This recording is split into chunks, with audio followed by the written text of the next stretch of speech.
يلا نبدأ يا بنات. انا هبدأ معاكم بإبرة رقم 3.5 وهشتغل بخيط مكرمية قطن سمكه 2 مللي. هنبدأ كده مع بعض ب20 غرزة سلسلة.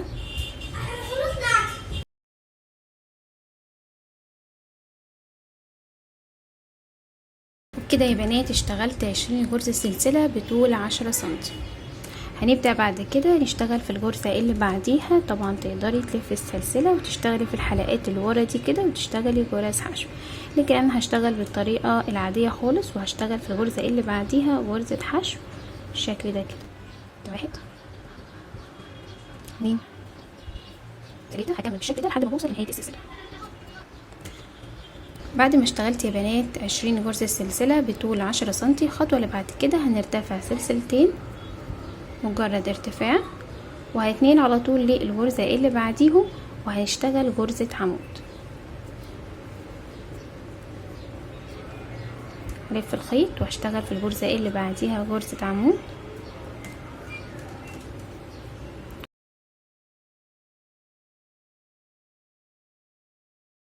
هشتغل بالشكل ده لحد ما بوصل لنهاية السلسلة. وصلت كده يا بنات للغرزة الأخيرة، هشتغل فيها غرزتين عمود. لو حابة تحطي علامة هتحطي علامة في أول تزايد كده 1. ممكن تحطي علامة هنا في العمود ده، لكن أنا هشتغل عادي من غير علامة كده 2. بعد كده هبدأ أشتغل هنا غرزتين كمان.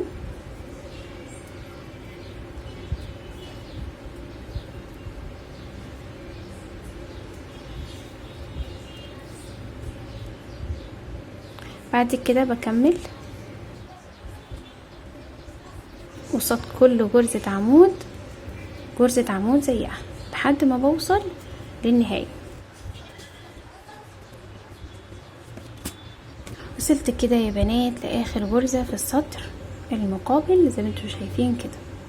هنا في بداية السطر اشتغلت غرزتين ارتفاع مش بحسبهم معايا عمود، ولكن الغرزة اللي في نفس المكان هي اول عمود معايا في التزايد، فانا هزود عليه 3 غرز عمود كده 1 2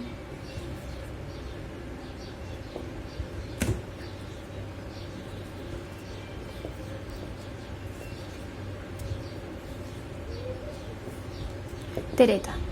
كده اصبح معايا ان الزاوية الاولى فيها 4 غرز عواميد في نفس المكان، وان الزاوية التانية فيها برضو 4 غرز عواميد في نفس المكان، والغرز الموجودة معانا هنا في النص 18 غرزة عمود.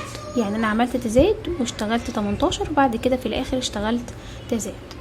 هنيجي نقفل الدور بتاعنا في اول غرزة عمود بغرزة منزلقة، وهنشتغل الدور التاني بارتفاع سلسلتين. بعد كده هشتغل في نفس المكان غرزتين عمود، ده اول تزايد معايا بالشكل ده كده. بعد كده هكمل 20 غرزة بغرزة العمود كده 1 2 عمود. بعد ما اشتغلت 20 غرزة عمود هبدأ اشتغل الغرزتين الموجودين عندي هنا غرزتين تزايد، بمعنى انا هشتغل في اول غرزة اهي غرزتين عمود،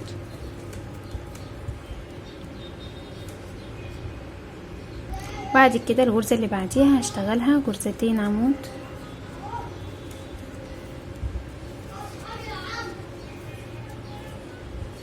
بعد كده هكمل 20 غرزة عمود 1 2 3. كده يا بنات في الدور التاني اشتغلت هنا 20 غرزة. الخطوة اللي بعد كده عندي هنا اخر غرزة دي منزلقة ودول سلسلتين الارتفاع، فهنا اخر غرزة هشتغل فيها تزايد غرزتين عمود بالشكل ده كده، وهاجي اقفل في اول غرزة عمود بغرزة منزلقة.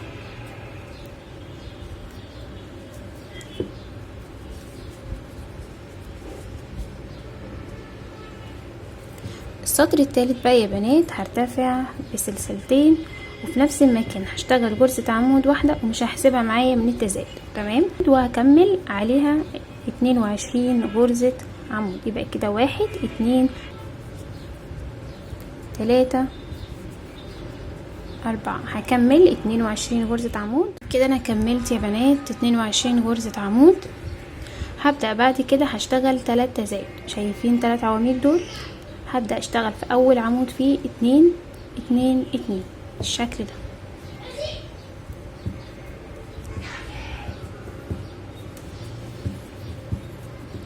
اول تزايد،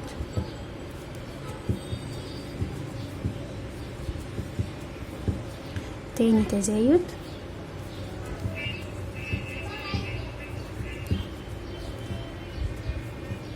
تالت تزايد. بعد كده بكمل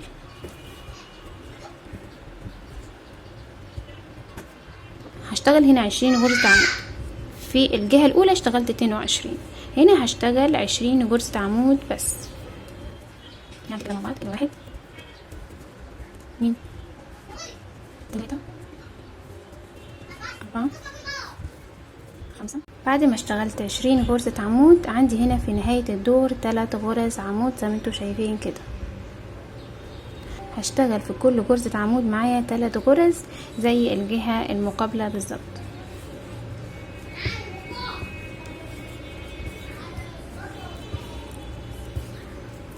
ده اول تزايد،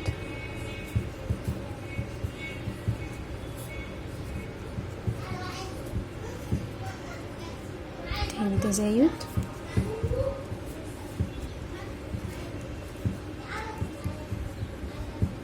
تالت تزايد بالشكل ده كده. بعد كده هاجي اقفل في اول غرزة عمود بغرزة منزلقة وانهي الدور.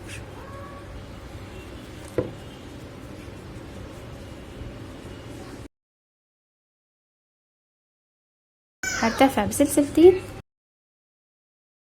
الدور الرابع هشتغله ثبات ب54 غرزة عمود. فوق كل غرزة عمود وغرزة عمود زيها لحد ما بوصل لنهاية الدور. الدور ده ثبات بدون اي تزايد.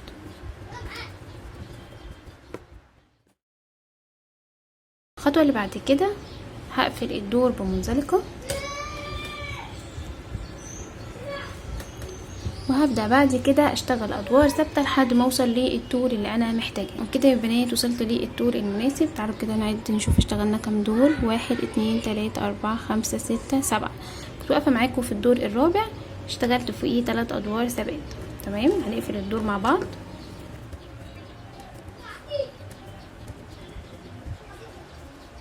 بعد كده هرتفع سلسلة واحدة وهقص الخيط كده شوية من بعيد عشان اداري الباقي تحت الغرز. وهنبدأ بعد كده نقلب الشغل. ولو في اي خيوط باينة عايزة تتظبط او في خيوط ما اتضايقتش لسه نداريها.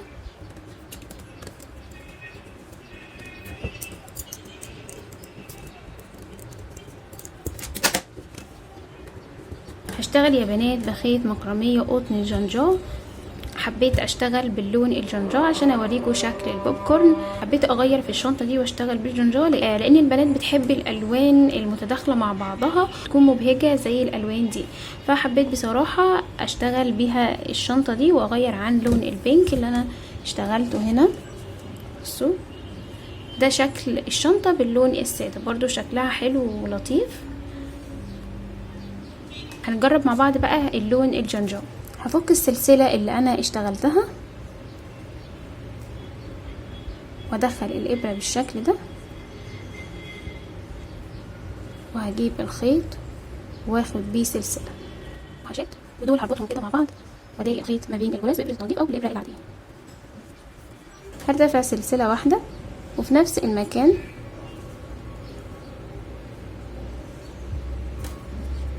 هشتغل غرزة حشو. كده يبقى انا اشتغلت غرزة حشو واحدة. الغرزة اللي بعديها هشتغل فيها غرزة فشارة ب5 عواميد، وكل عمود مش بكمله للاخر زي ما انتوا شايفين كده. كده 2 3 4 5.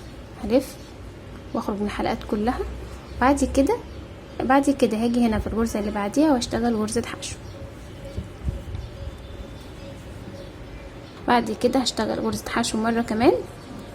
كده 2. الغرزة التالتة هشتغل فيها غرزة فشارة ب5 عواميد.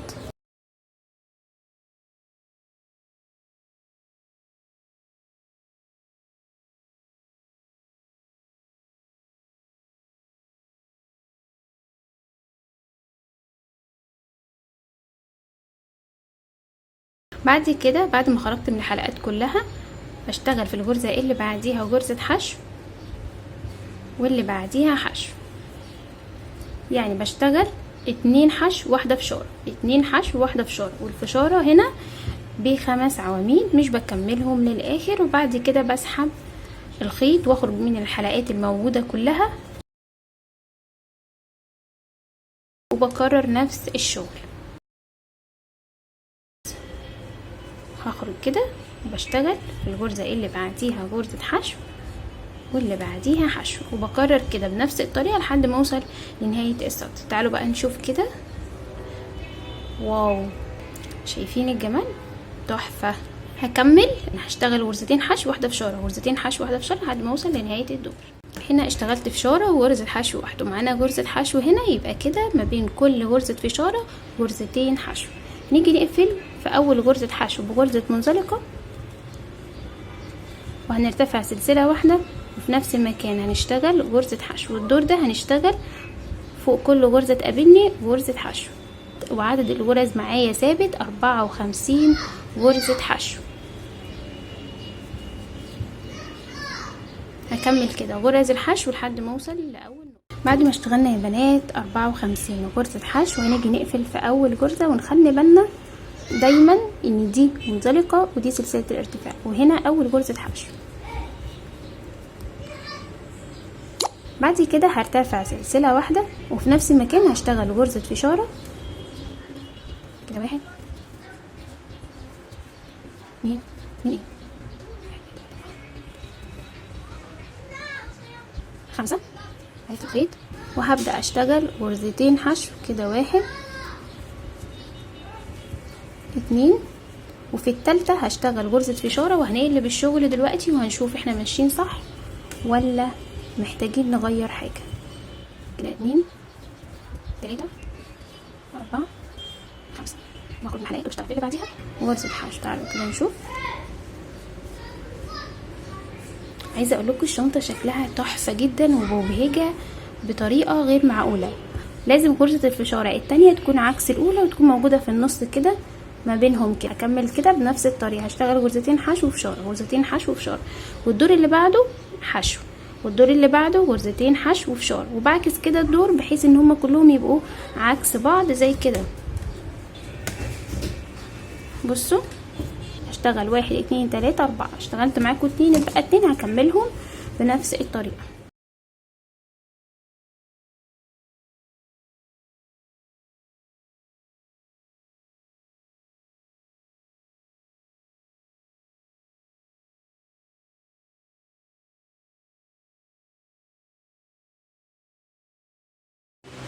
دلوقتي يا بنات هشتغل بنفس الابره، وغيرت الخيط لان الخيط اللي معايا خلص، فهشتغل بخيط قطن ايطالي. فهنبدأ كده مع بعض بالدايرة السحرية وجواها 6 غرز حشو.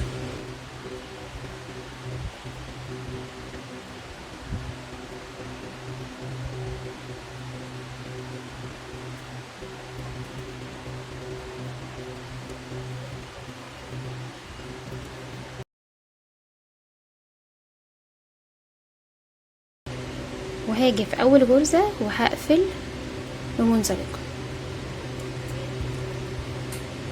هرتفع سلسلة واحدة وهشتغل في نفس المكان غرزة حشو واحدة.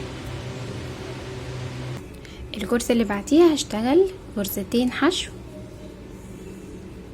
وهكذا في الدور كله، 1 تزايد 1 تزايد لحد ما بوصل لنهاية الدور. انتهيت من الدور التاني ب9 غرز. هنيجي نقفل في اول غرزة ومنزلقة بالشكل ده كده.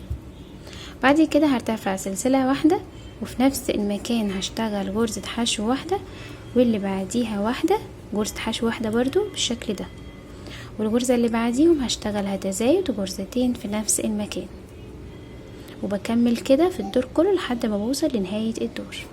انتهيت يا بنات من الدور الثالث ب12 غرزة حشو. هنيجي نقفل الدور ومنزلقة بالشكل ده كده. هرتفع سلسلة واحدة وفي نفس المكان هشتغل غرزة حشو، واللي بعديها حشو واحدة، واللي بعديها حشو واحدة، كده 3. 1 2 3 واللي بعديهم تزايد. هشتغل كده في الدور كله 1 1 1 تزايد، 3 فردي وواحدة تزايد لحد ما بوصل لنهاية الدور. كده يا بنات انتهيت من الدور الرابع ب15 غرزة حشو. هنيجي ندخل هنا كده في اول غرزة وهنسحب منزلقة وهنرتفع سلسلة واحدة نفس المكان، هنشتغل غرزة حشو. والدور ده هشتغل 4 حشو، 1 2 3 4 وفي اللي بعديهم تزايد بالشكل ده. اشتغل 4 حشو واحدة تزايد، 4 حشو واحدة تزايد لحد ما اوصل لنهاية الدور. انا انتهيت من الدور الخامس ب18 غرزة حشو. هنيجي نقفل الدور بمنزلقة وهنا هوقف التزايد وهبدأ ادوار ثابتة وهشتغل 4 ادوار فوق كل غرزة حشو وغرزة حشو زيها، وهشتغل 4 ادوار ب18 غرزة حشو. هكمل الاربعة وارجع لكم تاني. بصوا يا بنات المفروض اشتغل 4 ادوار زي ما قلت لكم، لكن انا اكتفيت ب3 بس، فلو كملت الاربعة مفيش مشكلة. هنقفل كده الدور بمنزلقة، نرتفع سلسلة واحدة وفي نفس المكان هنشتغل غرزة حشو وهنشتغل تناقص. بشتغل تناقص بقى يا بنات بالشكل ده كده.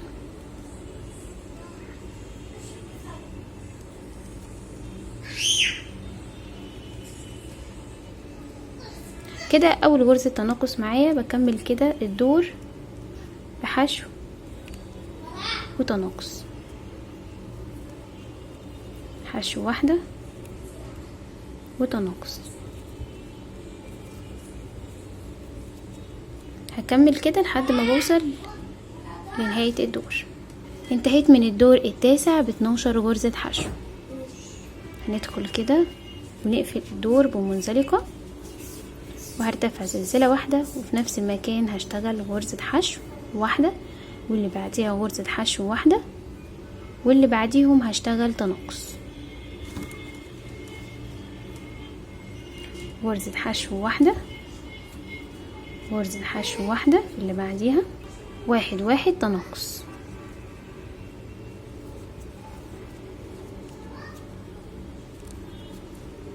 وبكمل كده لحد ما اوصل للنهاية. انتهيت من الدور العاشر ب9 غرز. هنيجي نقفل الدور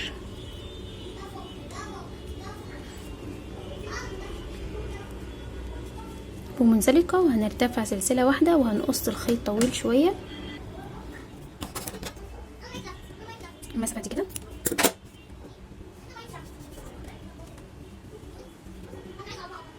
هنخلي الخط ده كده في ظهر الشغل. بصوا الودان انا حباها قصيره كده، لو انت حباها طويله يبقى هتزودي في ادوار الثبت. تعالوا كده نتنيها الاول كده مع بعض، بعد كده هوريكم هثبتها ازاي. هدخل كده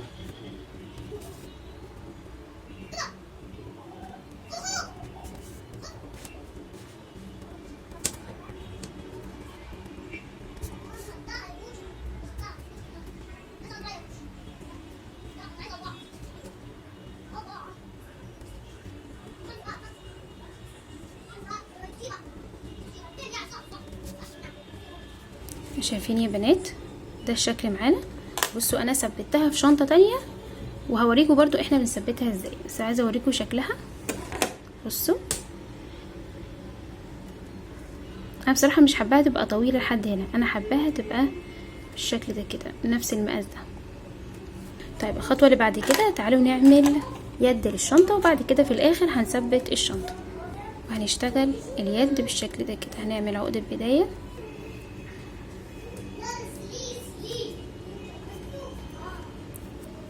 وهنرتفع بسلسلتين،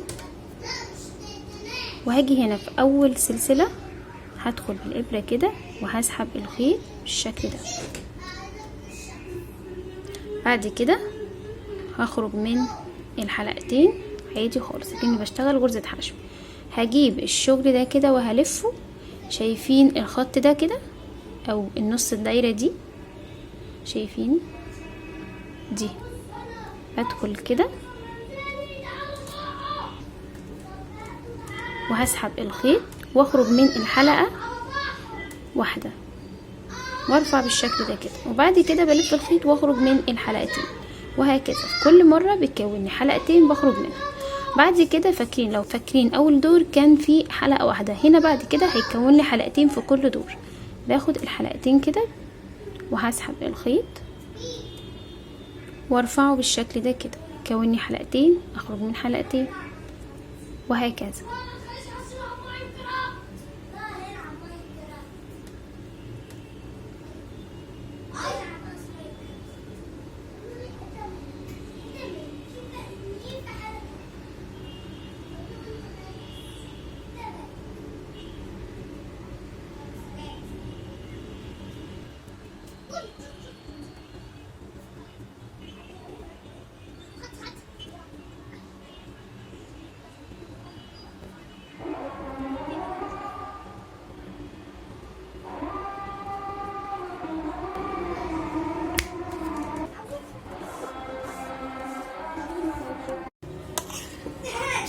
شايفين شكل الشنطة حلو ازاي؟ شكلها حلو قوي. تعالوا بقى نركب الودان. بصوا انا حابة اركبها بالشكل ده كده، لفوق طايرة مش نايمة كده. لو حابة تركبيها نايمة زي ما تحبي، لكن انا هركبها طايرة زي دي كده. بصوا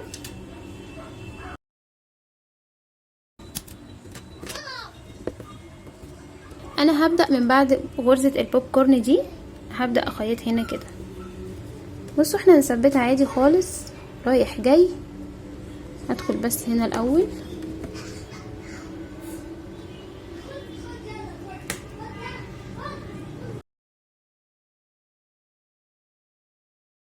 زي ما تحبي. بصوا تعالوا نشوف الشكل. تمام، ده هنا كده.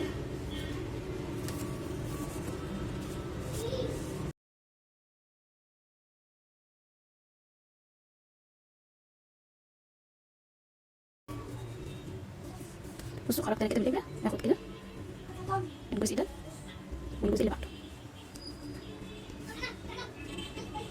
بصوا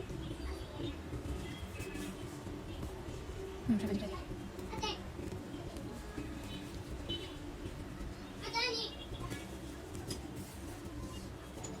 بعد كده هاجي ادخل هنا وبدخل وبخرج من مكان مختلف عشان تتثبت معايا.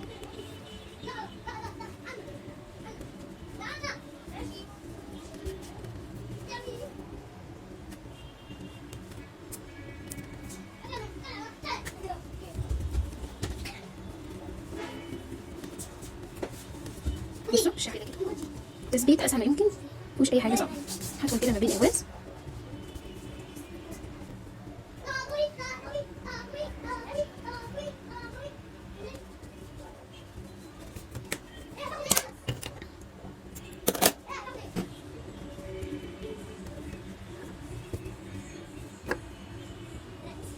اهم حاجه نخلي بالنا ان سلاسل الارتفاع تكون في ظهر الشغل زي كده، وده الوش بتاعنا. تمام، تعالى اوريكم بقى هركب الدراع ازاي. طريقه بسيطه خالص. زي ما ثبتنا الودان، هاجي هنا في المنتصف، وعندي هنا بوب كورن في المنتصف بالظبط. هجيب الدراع احطه كده من جوه، وهدخل تحت ورازق الحشو. الامر بسيط جدا، مش اي حاجه صعبه. اسيب بس كده شويه عشان لما اجي اثبته، وهاخد كده بالشكل ده كده، وهاخد الطرفين دول كده هربطهم بالشكل ده. بعد كده بدأي تحت الشغل عادي خالص. هكمل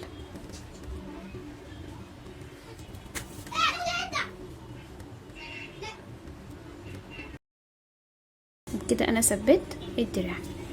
تعالوا بقى نحط العيون. 1 2 3.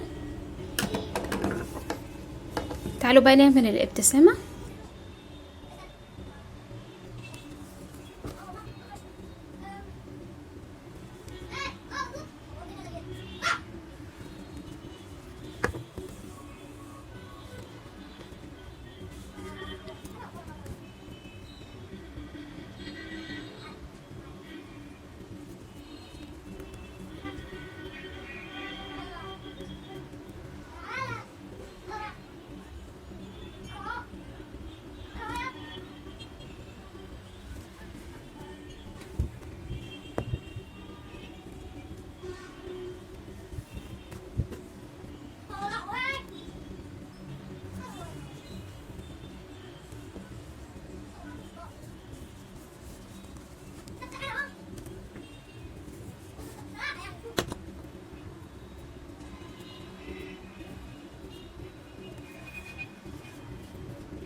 تعالوا بقى نركب الزرار،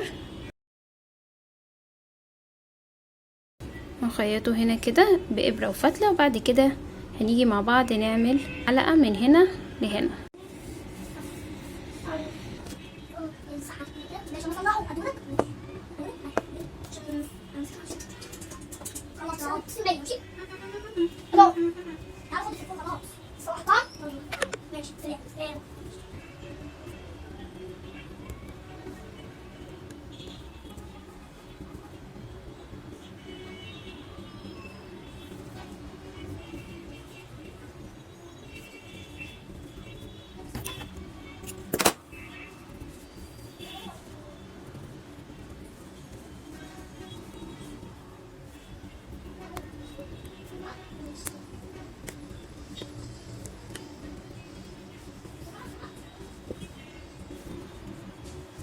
بصوا قد ايه الشنطه شكلها جميل جدا، كمان خيط الجنجاوي بيديها شكل تحفه مختلف الصراحه.